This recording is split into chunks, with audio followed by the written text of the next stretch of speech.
तो इस वक्त की बड़ी खबर सीधे जयपुर से है, जहां बम ब्लास्ट केस में कोर्ट का फैसला सामने आया है। चारों आरोपियों को दोषी ठहराया गया है। सोमवार को सजा का ऐलान हुआ। 2008 सीरियल ब्लास्ट से ये पूरा मामला जुड़ा हुआ है। बड़ी खबर आपको बता दें सीधे जयपुर से है, जहां बम ब्लास्ट केस में कोर्ट का फैसला आ चुका है। चारों आरोपियों को दोषी ठहरा दिया गया है। सोमवार को सजा का ऐलान हुआ और ये पूरा मामला 2008 सीरियल ब्लास्ट से जुड़ा हुआ है।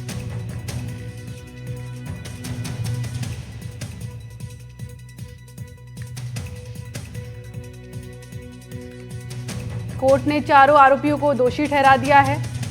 सोमवार को सजा का ऐलान हो चुका है और ये पूरा मामला 2008 सीरियल ब्लास्ट से जुड़ा हुआ है।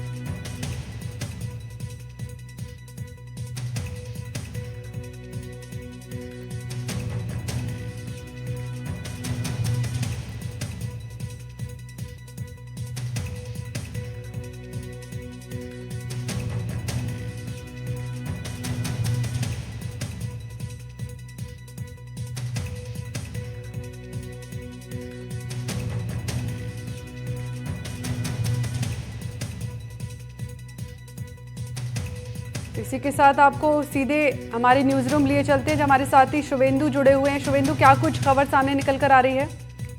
इस मामले को लेकर के सबसे बड़ी जानकारी यही है कि जयपुर का 2008 का बम ब्लास्ट का ये मामला है और इसमें जो चारों आरोपी हैं उनको दोषी ठहराया गया है। इस मामले को लेकर के ज्यादा जानकारी के साथ हमारे संवाददाता सोमू आनंद भी जुड़ गए हैं। सोमू, क्या अभी तक सबसे पहले जानकारी इस पर क्या है, जरा वो बताइए आप।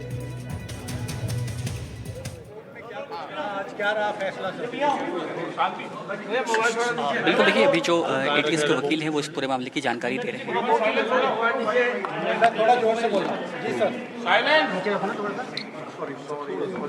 आज इस मामले में बेसिकली 4 जो एक्यूज हैं, सरवर, सैफुर, सैफ और शाहबाज, वो चारों को कोर्ट ने कन्विक्ट किया है सभी धाराओं में। केवल 124A है, वो सुप्रीम कोर्ट के ऑर्डर से ऑलरेडी एबियंस में है। मतलब सुप्रीम कोर्ट का एक बार 2022 का एक फैसला था S G Ambedkar union of India, जिसमें सुप्रीम कोर्ट ने ये कहा था कि साहब 124A को अभी आप होल्ड पर रखो। इन फर्दर जब तक इसके बारे में केंद्र सरकार किसी बिंदु को तय नहीं कर लेती है तब तक कोई नई FIR दर्ज नहीं होगी और ना ही पुराने जो ट्रायल हैं वो इसके हिसाब से आगे प्रोसीड करेंगी, वो रुकी रहेंगी। तो इसलिए 124A पर कोर्ट ने कोई विशेष बात ना करते हुए सभी धाराओं में कन्विक्शन किया है और सजा के बिंदु पर क्वांटम पर जो है अभी ट्यूसडे की 8 तारीख वो कोर्ट ने दी है। हाँ, आपकी सफलता है क्या आप लोगों की विशेष तौर से इसमें रही है? बिल्कुल, ये अभियोजन की, ATS की पूरी टीम की, सबका एक जॉइंट जो है हार्डवर्क है और वो उसमें हमें सफलता मिली है। सबका एक सामूहिक काम था, सामूहिक प्रयास था। हमारी पूरी टीम ने बहुत मेहनत की है और उस मेहनत बिल्कुल जो जमानत पर रिहा है उनको कस्टडी में ले लिया गया है। सर, इस बार नया गवाह और कितने एविडेंस किस तरह से पेश किए गए, कितने पेश किए गए, डॉक्यूमेंट्स कितने? 112। हाँ, 112 तो इसमें गवाह हो गए। 1192 इसके अंदर एग्जिबिट्स हो गए हैं। 102 इसमें आर्टिकल्स हो गए हैं। तो दैट वाज ऑल। धाराओं में इनको दोषी माना गया है, उनमें मिनिमम तो 100 नहीं, मैं एक एक करके दे दूं। और इसके अलावा हमने इसमें 125 जो पेजेस है उसकी लिखित बहस पेश करी है और उसके अलावा लगभग 100 पेज का हमने समराइज जो जजमेंट्स हैं, लगभग 125 जजमेंट्स का कंपाइलेशन पेश किया है, जो हर एक सेक्शन पर सुप्रीम कोर्ट का क्या ऑब्जर्वेशन है, किस सेक्शन पर, whether it is 73 of Indian evidence act, 92 Indian evidence act, 300 CRPC, 22 double jeopardy, section 27, section 8 Indian evidence act, section 8, 120B, इसमें सभी मामलों में एक कंपाइलेशन चार्ट पेश किया है, जिसमें जो पूर्व प्रधानमंत्री थे इंदिरा गांधी, उसके टाइम पर केयर सिंह का प्रकरण था, उस प्रकरण से लेके कैसे आप कॉन्स्पिरेसी को डिफाइन करेंगे, तब से लेके अब तक लेटेस्ट जो भी 2024 में आया पेरूमल राजा तक का जजमेंट कि सेक्शन 27 में किस तरीके से आप काम में ले सकते हैं, वो पूरा एक जजमेंट का कंपाइलेशन तैयार किया है, वो सारा कुछ पेश किया है। तो ये सबका होमवर्क था, वो कोर्ट के सामने हमने पेश किया। सजा कितनी और अधिकतम सजा कितनी? देखिए, इसमें मैक्सिमम जो सजा है ना, मैक्सिमम सजा इसके अंदर LI है, LI मैक्सिमम सजा है, जिंदा बम का मामला था। और बाकी जो है इसके अंदर जो ये UAPA का जो मामला है, इसमें 153A इसमें बेसिकली 153A को भी क्या है, 2 क्लोज में बांटा गया है। पहले क्लोज के अंदर यदि आप ऑफेंस करते हैं किसी रूटीन स्थान पर तो वहां 3 साल की सजा है, और यदि किसी ऐसी जगह पर आप कोई ऐसा ऑफेंस करते हैं जहां कोई धार्मिक स्थान है, जहां कोई भीड़ रहती है, तो उसमें 5 साल की सजा का प्रोविजन है। तो ये मिनिमम सजा है। मैक्सिमम सजा मैंने आपको बताई वो LI तक है। मंगलवार को है, अभी मंगलवार की डेट दी है कोर्ट ने क्वांटम पर सुनने के लिए, पनिशमेंट पर सुनने के लिए। तो ये मेरा नाम सागर तिवारी है और मैं इसमें स्पेशल पीपी हूँ। और इसमें श्रवण जी हैं, ADP साहब हैं, बजरंग जी हैं, SI हैं, जो पूरी टीम ने काम किया, रामचंद्र जी हैं इसके अंदर, ये ATS है, आनंद जी CI हैं, ये सारी टीम है। और बाकी हो सकता है कुछ लोगों के मुझे अभी नाम याद नहीं आ रहे हो। तो पूरा एक होमवर्क था, पूरी टीम का एक काम था, पूरी टीम ने मिलकर काम किया है, सब लोगों ने, और बहुत मेहनत की है इस मामले में। और आज कोर्ट ने हमारी मेहनत को एंडोर्स किया है, हस्ताक्षर किया है। ये सारी चीज़ें थी। वेलकम।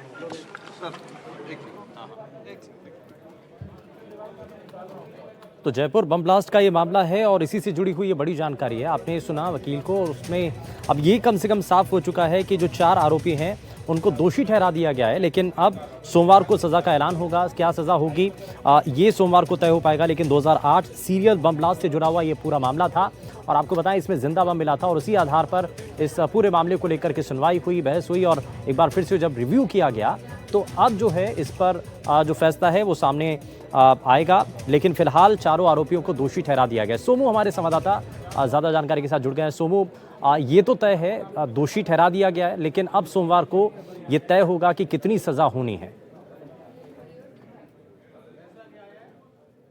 शुभेंदु, बिल्कुल देखिए, सज़ा जो है वो मंगलवार को सुनाई जाएगी। और अब इस मामले में क्योंकि जो धाराएं हैं उसमें अधिकतम सज़ा जो है वो लाइफ इम्प्रिजनमेंट यानी कि आजीवन कारावास तक की सज़ा जो है वह दी जा सकती है। तो ये देखना होगा कि मंगलवार को जब इस पूरे मामले में सज़ा सुनाई जाएगी तो कोर्ट का क्या रुख रहता है। अभी जो ATS है जिसने उस पूरे मामले की इन्वेस्टिगेशन की और उसके बाद तमाम सबूत कोर्ट में पेश किए, उनके अधिवक्ता बता रहे थे किस तरह से जो 112 गवाह हैं इस पूरे मामले में वो पेश किए गए हैं। उसके साथ साथ कई सारे एग्जिबिट्स 1192 जो दस्तावेज हैं वो कोर्ट के सामने रखे गए।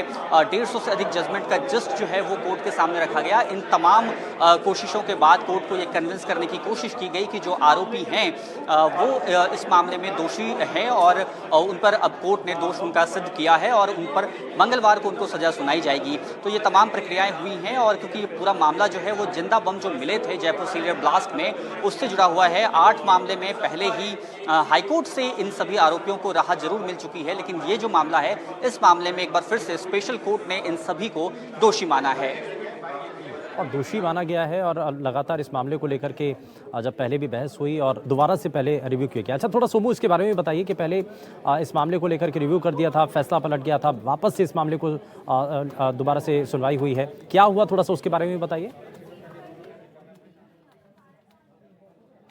शुभेंदु, 2008 में जो सीरियल ब्लास्ट हुए थे उसमें अलग अलग FIR जो है वो दर्ज की गई थी।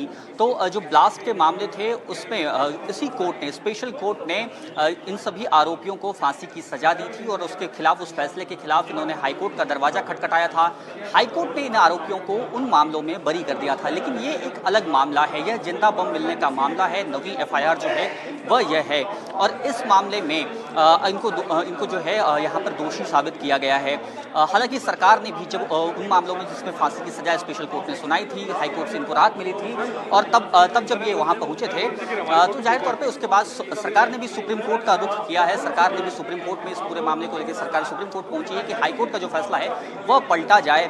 इसको लेकर कोशिशें जारी है। लेकिन ये जो एक मामला है ये बिल्कुल ही अलग मामला है और इस मामले में जो जिंदा बम मिलने का पूरा मामला है इस जयपुर सीरियल ब्लास्ट में, उससे जुड़ा हुआ मामला है। इसमें दोषी इनको पाया गया है और इसमें जो अलग अलग UAPA की धाराएं भी शामिल हैं। सिर्फ एक धारा जो कि सुप्रीम कोर्ट के आदेश के बाद जो है उसमें कोई आरोपी जो है फिलहाल अभी नहीं बनाया जा सकता, इसलिए उससे इनको बरी किया गया है। बाकी जो तमाम धाराएं थी उनमें इनको दोषी पाया गया है और उसमें अधिकतम इनको आजीवन कारावास तक की सजा मिल सकती है, जो कि मंगलवार को ये पता चलेगा कि इनको क्या सजा सुनाई जाती है। मंगलवार बता रहे हैं आप, इसको थोड़ा सा कंफर्म कीजिए। सोमवार को अब इस पर जो है सजा का ऐलान होगा या मंगलवार को होगा, थोड़ा सा कंफर्म कीजिए इस पर।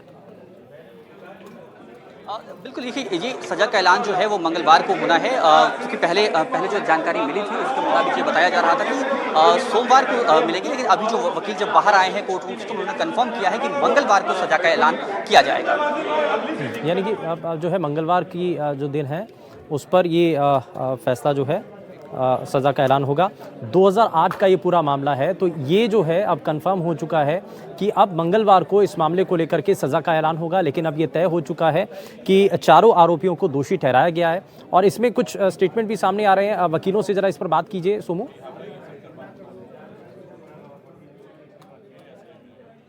जो इस पूरे मामले में अधिवक्ता हैं, खासतौर पे जो एटीएस के अधिवक्ता हैं सागर तिवारी, जिन्होंने इस पूरे मामले में पक्ष रखा है, वो अपनी बात बता रहे थे कि किस तरह से उन्होंने पैरवी की थी और जिस तरह से उन्होंने गवाह पेश किए, उसके साथ साथ जो तमाम सबूत इकट्ठा हुए थे वो आए थे और उसके साथ साथ जो एग्जिबिट्स हैं, जो डॉक्यूमेंट्स हैं, वह भी पेश किए गए थे। तमाम कोशिशें एटीएस की तरफ से की गई थी और जिसका विवरण उन्होंने दिया था और खासतौर पे जो पूरे जजमेंट्स थे, अलग अलग जजमेंट्स जो कि इस बात को कंफर्म करते हैं कि इस तरह के मामलों में जो आरोपी अभी हैं उनको किस तरह से दोषी साबित किया सकता है, उसमें तमाम कोशिशें की गई थी और इसी का नतीजा है कि एक बार फिर से इस मामले में, जिंदा बम मिलने के मामले में, इन आरोपियों को दोषी माना है कोर्ट ने और अब मंगलवार को इनसे सजा सुनाई जाएगी। और बार बार वो इस बात का जिक्र कर रहे थे कि जो जांच एजेंसी है वो और उसके साथ साथ तमाम अधिवक्ता, क्योंकि स्पेशल जो पब्लिक प्रोसिक्यूटर हैं वो इस मामले में नियुक्त किए गए थे, सागर तिवारी और श्रवण, तो उन दोनों ने पैरवी की थी सरकार की तरफ से और जो आरोपी हैं उनकी तरफ से मिनहाजुल हक पैरवी कर रहे थे।